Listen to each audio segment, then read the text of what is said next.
avocados.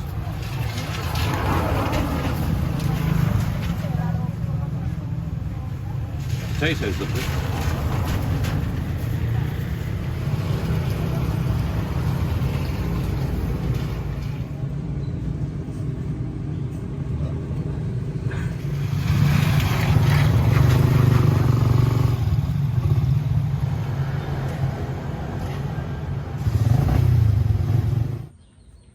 Well, it's coming up to 1:30 on Tuesday the 22nd. Just come back from the local town, as you saw. Richie was buying vegetables. We bought some vegetables and some meat in the local market, and it was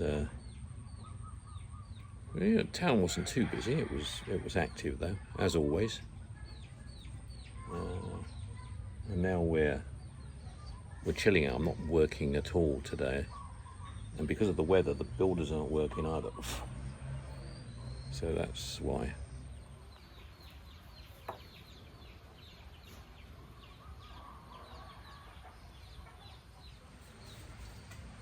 mean, as I sit here now, the rain is falling. You can lightly, it's a light shower at the moment.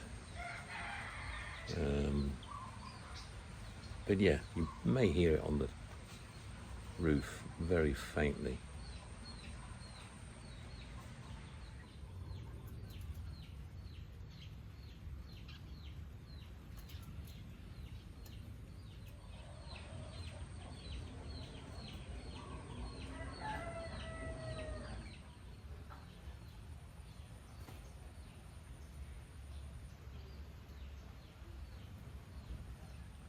Just had the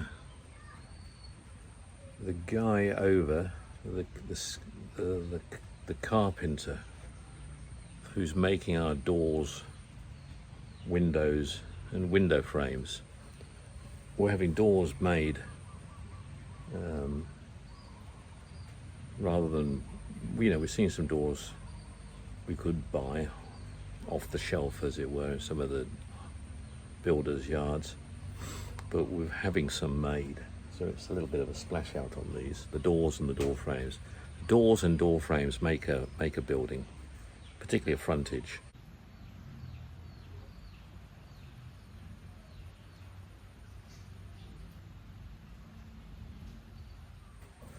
So yes, I'm very happy with the doors and the door frames. I think for our property, we're talking in the region of, I can tell you in pesos. I mean, we haven't got a big house, but the doors, door frames, I'm talking exterior, windows at the front, double doors at the front, windows at the back, stable door at the back, doors for bedrooms, doors for bathroom, doors for study. We're talking in the region of 120,000 pesos, roughly. That's the sort of figure we're talking about, which is, well, I don't know, whatever the conversion rate is now. It's about 75 pesos to the pound, roughly. So it's not a bad price. And when we talk about the doors, for example, these doors, double doors we're having made for the front, we're talking mahogany doors. So good quality wood, strong wood, not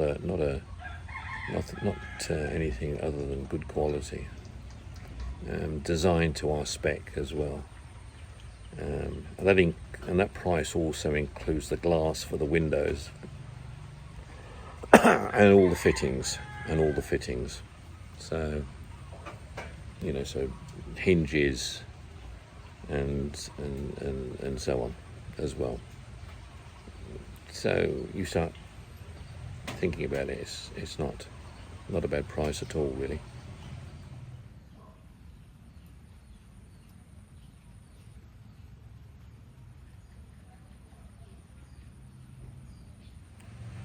Now I know there are, we could have done it, we could do it cheaper, of course. I know we could buy cheap doors, and we could buy cheap alloy or plastic or whatever window frames, you know, as well. I know, but we didn't, because we wanted to keep it in keeping with what we're building here. So that's the reason. It's not a big house, so we want it to be, we want it to, you know, we've got to look at it every day. And so therefore we want it to be right. Plus we want it to be strong. Plus we want it to fit the build we're doing. Now the making of the doors and the window frames is 4 to 5 weeks. Once we give him the go ahead, and he will want, I think he said 50% down and 50% on completion of the job, which is norm for tradesmen. Now we could have done it ourselves. We could have, you know, we've got the guys doing the build at the moment. I thought, okay, I could buy the wood and get them, but doors and windows are a little bit more speciality. You want them fitting perfectly. You want, hanging doors is a skill as well. And I worked out what it would cost us to buy the right kind of wood and window frame and glass, and then do all that. And it wasn't, you know, we're actually not far away from what we can get it done for. So in the end, that's why we opted for having someone who's skilled, who has the ability to do this effectively, and there's a, you know, and he guarantees his work as well. So there's no problem. I've seen some of his work just down the road. Actually, he's a friend of Kiko. So I've got his name. Erwin, is it? Edwin? Erwin? Can't remember, but I'll confirm the name. But when he's here, we'll show you him fitting the doors and etc. when it comes to that. Obviously, we'll get the floor down first and lots of other stuff done. So it's not a question of we're ready to fit them at this very moment in time, because we're not. There's quite a bit of work still for Chris on the exterior, and plus the floor's got to be in before we can put the doors on, because we're good metre and a half off the ground, aren't we? So we've got to get that right first.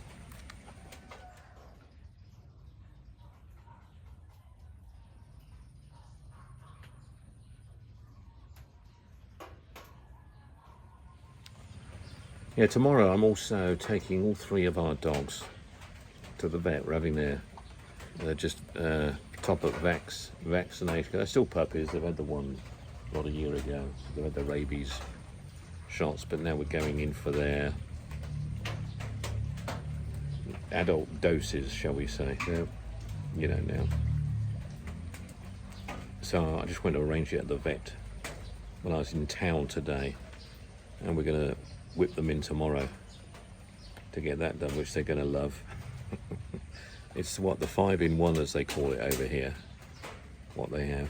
And that's another, for all 3 of them, it's about 1,050 pesos, I think she quoted us, which is fine. Got to have it done.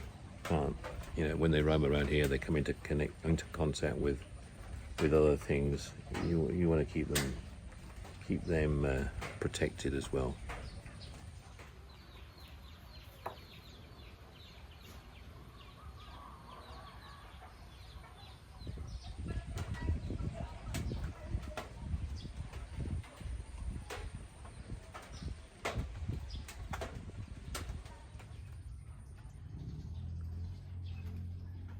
Izzy has just joined me down here, haven't you, Iz? Hey, she came down to find me. Richie called me on the phone on WhatsApp, so I said, well, just let her out and she'll find me down the bottom. And she did. She just said, go and find Daddy. And within a matter of seconds, well, about 25 seconds, she was down here. Yeah. So, yeah, I can't do that with the other 2. Let them out. They'll be into everybody else's house and eating other dogs' food and getting into all kinds of trouble. But no, Izzy's is herself. She'll first thing she'll do is look for me, see where I am. That's what she'll do.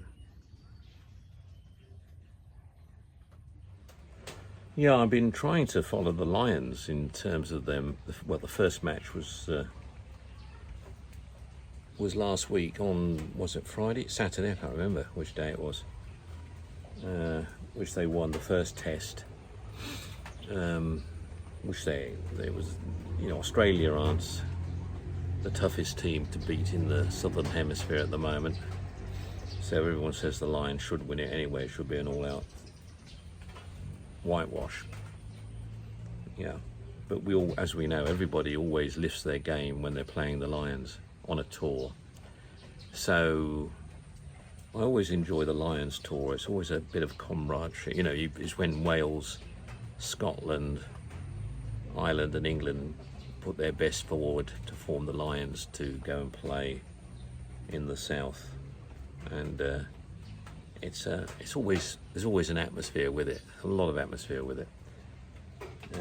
It's a little bit disappointing this year. You know, the Welsh haven't got in this first Lions test, there wasn't a Welsh player in the team. The first time for a long time where that's happened. If ever, I don't know if I've never known not to have a Welsh player in the Lions 15. And in the first game there wasn't. I think actually there's only about 2 Welsh players in the squad, from what I think, because there was an injury, wasn't there? So he's gone home. Someone else has come over. Yeah, so I don't think I think it's probably about 2 players now in the squad that are Welsh, and that's about it.